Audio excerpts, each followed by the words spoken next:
Sabe, essa palavra, ela é interessante porque em toda estação ela é necessária.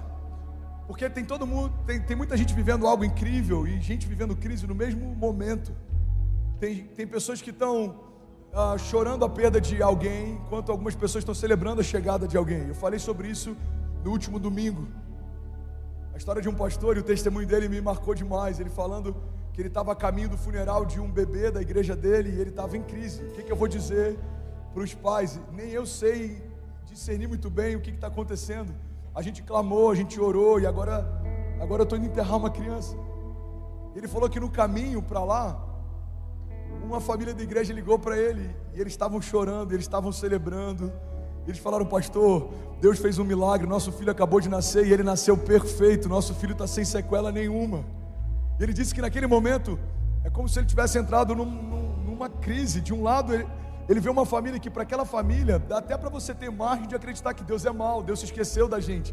Mas do outro lado, a outra família, a impressão deles é que Deus é bom, Deus se lembrou da gente. Irmão, olha para mim. A gente falou sobre isso semana passada e eu quero reafirmar para a gente começar daqui.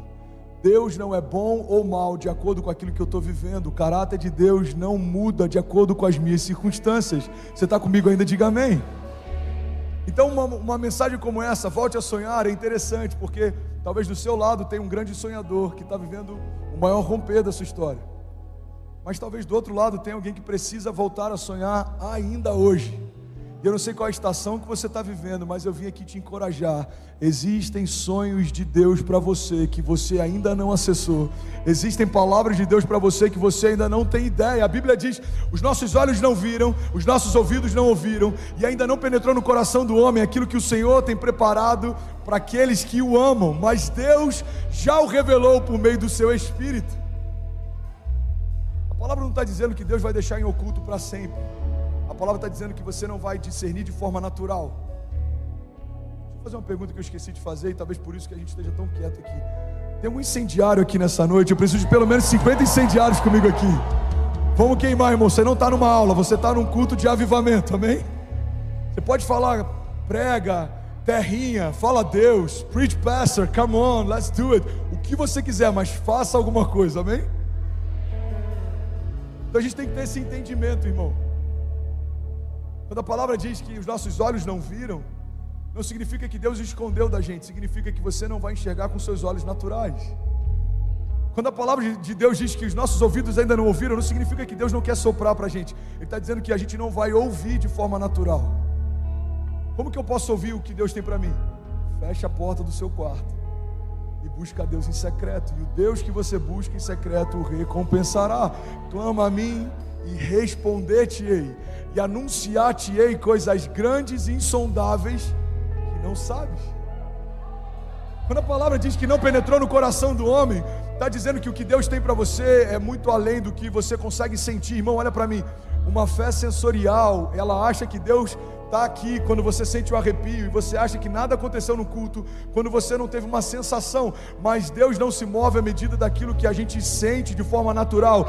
Deus está em todo o tempo, em todos os lugares. Você crê nisso? Diga: eu creio que o Senhor guarda a minha entrada e a minha saída.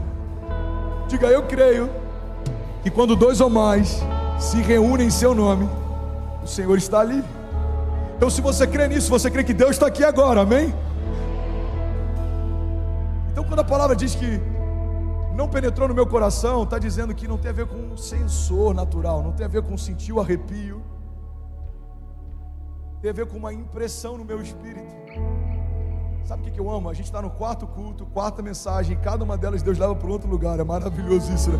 Inclusive, uma dica: se você puder, vem de manhã, faz dobradinha à noite, vai passear e almoçar com a sua família, e vem à noite, porque nos próximos meses, até dezembro desse ano, eu sinto como se Deus esticasse a gente. Eu creio que vai ter muita rema, palavra revelada aqui, amém?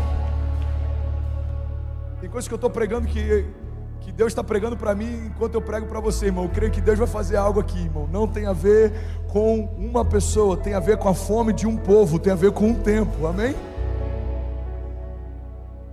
Então, o que é ter uma impressão no meu espírito? Olha que interessante, Paulo diz que quando a gente ora no espírito, essa oração é infrutífera para a nossa mente, mas ela edifica o nosso espírito. Ou seja, eu não entendo o que eu estou falando, mas o meu espírito entende o que Deus está falando.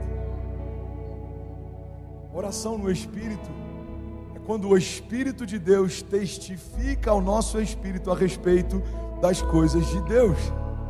Às vezes é como gemidos inexprimíveis. Às vezes a gente está orando em línguas e não tem ideia do que está acontecendo, mas o Espírito de Deus está dizendo ao nosso espírito a respeito das coisas de Deus. Então, quando a palavra diz que os nossos olhos não viram, os nossos ouvidos não ouviram, não penetrou no nosso coração, não está dizendo que Deus está escondendo de você, está dizendo que Deus não vai revelar de forma natural aquilo que Ele quer fazer de forma sobrenatural. Lembra daquele encontro entre Jesus e Nicodemos? Ele vai de madrugada para que ninguém veja. Ele era um mestre da lei, ele tinha medo de colocar a reputação em xeque. Ele chega para Jesus e ele faz uma pergunta: o que eu preciso fazer para ter acesso ao reino? Jesus fala: você precisa nascer de novo. Mas não é possível voltar para o ventre da minha mãe. Não, você não está entendendo, irmão. Jesus ainda fala com ele, e a gente acha que Jesus é sempre extremamente, como é que eu vou dizer, dócil, mas em vários momentos Jesus foi duro. Eu não vou dizer que ele foi irônico, porque eu não acredito que essa característica ele carregava, mas beira quase isso. Jesus fala: você é mestre da lei, entende de tantas coisas e não entende do que eu estou falando. Ele fala: olha, se você não morrer, você não pode nascer de novo, porque o homem natural discerne coisas naturais, mas o homem espiritual discerne coisas espirituais. Então o que Jesus está dizendo é a mesma dinâmica que essa passagem está dizendo para a gente. Você não vai entender de forma natural aquilo que Deus quer revelar de forma sobrenatural. A Bíblia diz que a glória de Deus está em ocultar certas coisas, mas a glória dos reis está em procurá-las, irmão. Deus tem palavras para você, que Ele depositou em você, e Ele está com expectativa de que você encontre as respostas que você precisa. Você está comigo ainda? Diga amém. Uma das perguntas que eu mais recebo, e quase todo pastor recebe, final de conferência, culto, quando você vai em algum lugar: pastor, qual que é o meu propósito? Irmão, eu não sei. Você tem que perguntar para o dono da sua história, porque Ele desenhou nas paredes do seu interior os seus desígnios. O salmista diz: todos os meus dias foram escritos pelo Senhor no seu livro antes de qualquer um deles existir. Então Deus já liberou palavras a seu respeito, Deus já estabeleceu promessas sobre você, Deus tem sonhos sobre você, Deus tem projetos para você. Alguém pode receber isso? Diga: eu creio, eu recebo. E como que eu vou acessar isso? Não é olhando para fora. A nossa jornada não é de uma busca para fora, é uma busca para dentro. Quanto mais eu entendo quem eu sou, o que eu carrego, o que Deus tem para mim, as promessas que Ele fez, mais convicção eu tenho que as coisas ao meu redor não vão poder me resistir ao diabo, e ele fugirá de vós. Jó, em algum capítulo, eu não lembro qual, diz: determinando tu o negócio, sedes firme, e a luz de Deus brilhará sobre os seus caminhos. Quem sabe o que carrega, irmão, não se curva diante das circunstâncias. Uns meses atrás eu preguei sobre aliança aqui. Eu lembro que eu falei sobre a ousadia de Davi. Por que Davi é tão ousado? Um homem tão pequeno diante de um homem tão grande. Davi é ousado por vários aspectos. Um deles, eu vou falar bem rápido aqui, é que Davi nunca chamou o gigante de gigante. Davi nunca falou: esse gigante, quem é esse gigante? Não, Davi chamou aquele homem de incircunciso filisteu. Porque um homem que não tinha circuncisão era um homem que não tinha aliança. Então o que Davi está dizendo é: quem é esse homem que não tem uma aliança com Deus, vindo contra um povo que carrega a aliança de Deus? Irmão, a ousadia de Davi está ligado ao entendimento que ele tem da aliança que carrega. A ousadia de Davi está ligado ao entendimento que ele tem da identidade que carrega. A ousadia de Davi está ligado ao entendimento que ele tem do poder do nome que carrega. Então quem sabe quem é, sabe o que pode. Quem sabe o que carrega, sabe o que pode. Você está comigo ainda? Diga amém. Então o que eu preciso fazer para voltar a sonhar? Preciso parar de olhar um pouco para fora e gastar tempo olhando mais para dentro. Você sabe uma das coisas que mais tem sabotado a nossa geração? Uma palavra chamada comparação. a gente está comparando com a jornada do outro, sendo que a gente muitas vezes está negligenciando a nossa. A gente está olhando para os dons que Deus deu para outros, enquanto a gente muitas vezes está negligenciando os nossos. A gente está só olhando para aquilo que Deus está derramando sobre os outros, e por conta disso, a gente ainda não está vendo Deus derramar algo sobre os nossos. Por quê?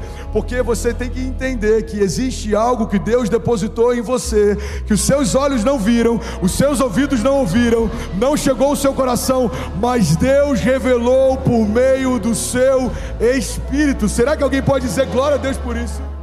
E aí, tudo bem? Você acabou agora de assistir um vídeo. Se você ainda não está inscrito, já se inscreve também no nosso canal, ativa esse sininho aqui embaixo de notificação, e toda vez que eu fizer uma live ou estiver transmitindo uma mensagem ao vivo, você vai ser um dos primeiros a saber.